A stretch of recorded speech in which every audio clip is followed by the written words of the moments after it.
Hi everyone, welcome back.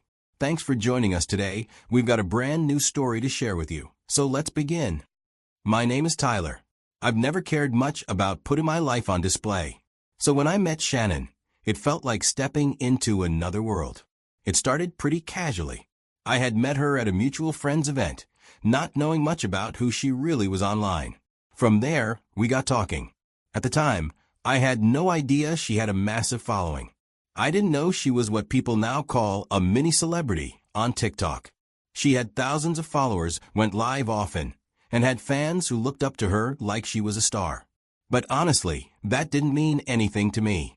I wasn't interested in her for what she posted or how many likes she got. I was just intrigued by the woman behind the screen.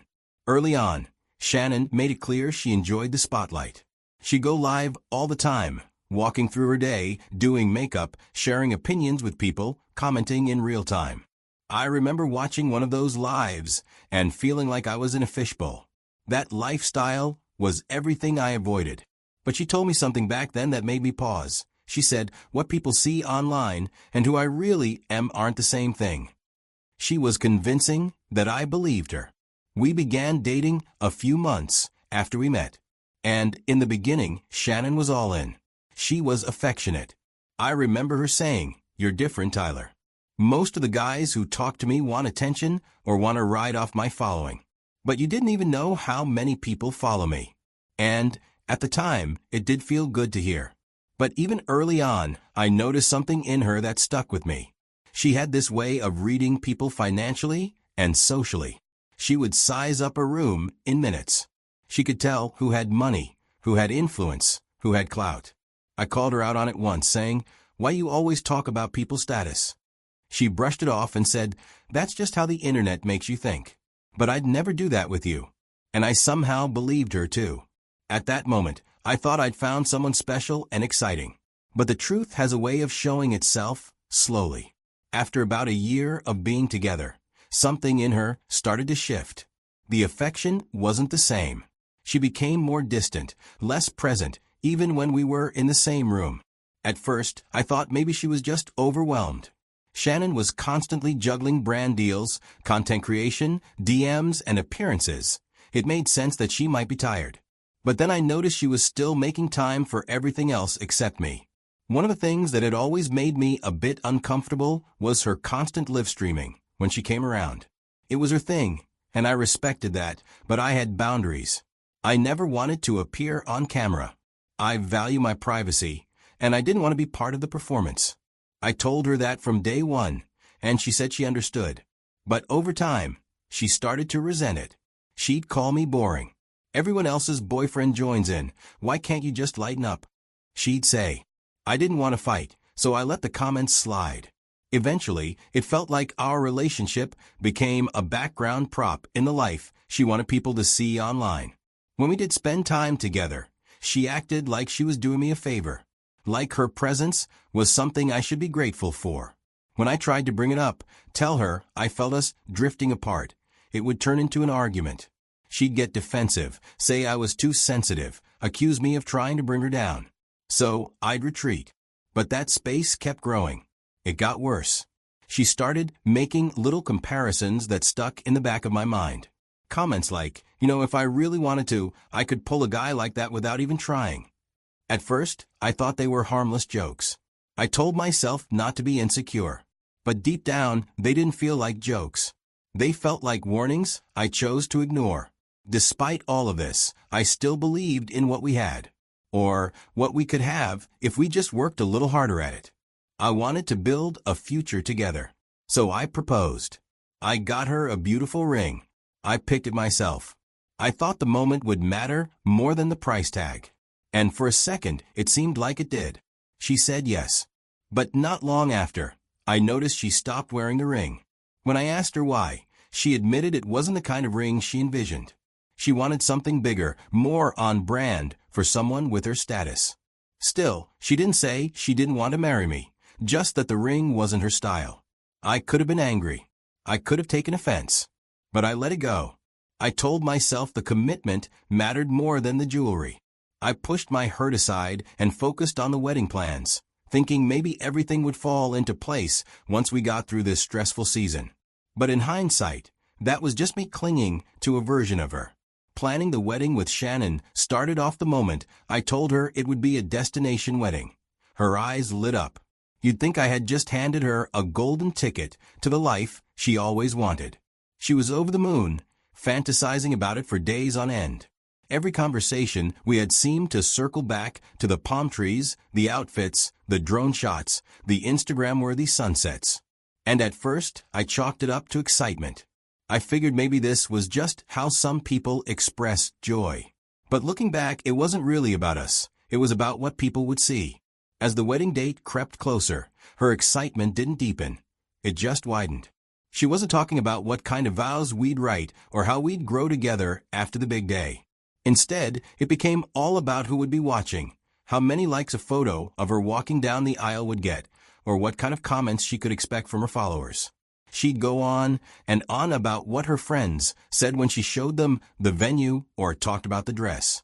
And I noticed something. When it was just the two of us, she wasn't really with me. She was still performing, still measuring the moment by how it might look online. She got a customized wedding gown, completely tailored to her figure. It wasn't just a dress, it was practically a statement piece. I couldn't help but notice how much energy she poured into how she'd appear, compared to how little time we spent talking about what kind of marriage we wanted to build. Whenever I'd bring up something personal, she'd quickly pivot back to image talk. She'd say, laughing, "Or everyone's dying to know what shade of purple we're using for the bridesmaids." And I'd sit there, nodding along, wondering if anyone cared about the stuff that actually mattered. I realized then that I wasn't just marrying her. I was marrying her public image too. And that was never part of what I wanted. I wasn't trying to be a side character in a story she was curating for strangers on the internet.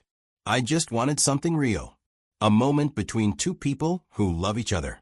But it was becoming painfully clear that her idea of a dream wedding had little to do with us and everything to do with optics. I knew Shannon was going to have a bachelorette party. That wasn't the issue. We had talked about it. And I knew her friends were flying in, renting a suite, doing the whole girls' night thing. She was excited. I told her to have fun. What I didn't expect was that the whole thing would be broadcast live to the internet. I was at home that night relaxing. I had just finished responding to a few emails when a notification popped up on my phone. Shannon is live. Out of curiosity, I clicked. I didn't think much of it. I figured it would be her showing off the venue or just checking in with her followers for a quick hello. The camera was on.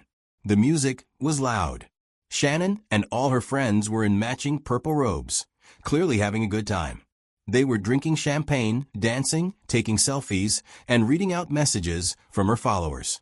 It looked like one of those over-the-top girls' nights you see on Instagram. A lot of lights, noise, and performance. I sat there watching for a while, just observing. At first, it was harmless. Just friends being loud and hyped up. Then Shannon, the woman I was supposed to marry in a few days, took the mic. She was visibly drunk, slurring a little, carefree, laughing too loud. She started reading out comments from the chat, joking with people. But then she said something that hit me like a truck. She laughed and looked straight into the camera and asked, "Should I even marry him? I mean, he's nice and all, but ugh." The room exploded with laughter. One of her friends shouted from the background, "Girl, you don't gotta go through with it." And instead of defending me, Shannon laughed harder.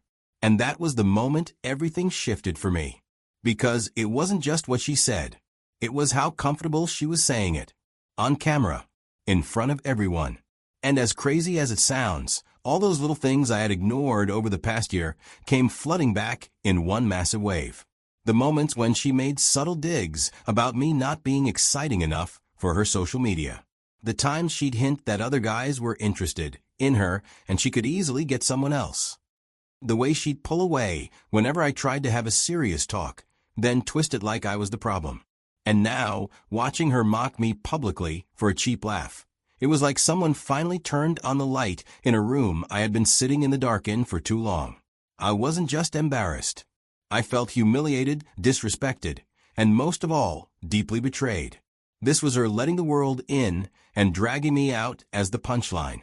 And I knew in that moment that this wasn't someone I could marry. Not now, not ever. So, I didn't argue. I didn't call her or make a scene. I didn't send a long, emotional message. I simply typed 3 words into the chat: "Don't bother." And that was it. The next morning, while she was probably sleeping off the drinks, I got to work. I contacted the wedding venue first and requested a cancellation. I knew the deposit was partially non-refundable, but I didn't even flinch. Some money is worth losing if it buys you peace of mind. I followed that up by calling the caterer and the DJ, letting them know we were no longer moving forward. One of them asked if everything was okay. I just said it will be. Funny enough, Shannon didn't even realize what had happened right away. It wasn't until she got some sort of notification or maybe a call from the venue about the payment reversal that she finally caught on. That's when my phone started ringing nonstop. From a woman who, on most days, could go a full day without checking in. Suddenly, she couldn't stop trying to reach me. Call after call. Text after text. I didn't answer. Then her maid of honor called me. She sounded frantic, almost rehearsed, trying to sweep the whole thing under the rug. She said it was just a joke, that Shannon didn't mean it, that she was drunk and trying to entertain the crowd. I told her flat out, that joke was the last straw. If she can't respect me when she's supposed to be celebrating our future, what makes you think she'll respect me once we're married? She paused, tried to spin it again, but I'd heard enough.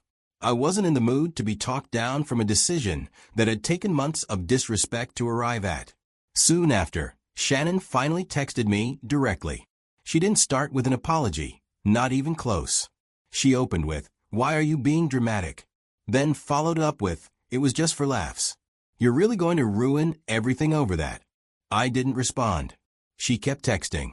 She said I was humiliating her, that I was throwing away everything over one comment.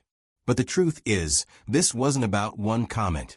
It was about a pattern, a deep, consistent lack of respect, in private, and now for all the world to see. She never once acknowledged the weight of what she'd done. Instead, she acted like I was the one who messed everything up. I genuinely thought that canceling the venue, blocking her calls, and ignoring her guilt-laced texts would be the end of that chapter. But a week later, there she was, back online, going live on TikTok, but this time the topic was me. I didn't watch the whole thing, but a friend sent me clips. In the live stream, Shannon was telling her followers about the toxic relationship she had just walked away from, flipping the entire story on its head. According to her, I was controlling, insecure, and didn't want her to have a life outside of our relationship. She told them I constantly held her back and made her feel small. Not once did she mention the live stream comment that triggered everything. Not once did she take responsibility for anything she said or did. She made it sound like she dodged a bullet. At first, I was angry because she was lying so confidently, so publicly, just to protect her image. She knew exactly how to play to her audience. She knew what words to use, how to cry on cue, how to make herself look like the one who was mistreated. And the worst part? Thousands of people were eating it up. The comment section was filled with strangers calling me a narcissist, saying things like, "You go, girl," and "good riddance to him." They didn't know anything. They weren't there. But that didn't matter. Shannon had already curated the version of the story she wanted the world to see. Now, I'm not the kind of person who enjoys public drama. I never was. But watching her twist reality so easily made me realize something. Silence only works when the other person isn't using a microphone to shout lies. I still didn't want to get into a public back and forth, but I also wasn't going to let her keep smearing my name without consequence. So, I got in touch with my lawyer. I explained everything. The lawyer took it seriously. We drafted a formal cease and desist letter, warning her that if she continued to publicly defame me, there would be legal action. She received it within days, and not surprisingly, she didn't go live again for a while. Whatever she had planned, whatever part 2 she was hoping to post, it never happened. She didn't respond directly to the letter, but the silence that followed was loud enough. Even now, I don't think Shannon ever truly believed she was in the wrong. In her mind, she's still the victim of a man who didn't support her dreams or understand her lifestyle. And maybe that's what she'll always believe. That's fine. I've accepted that. I needed to draw a line between what I was willing to tolerate and what I simply couldn't anymore.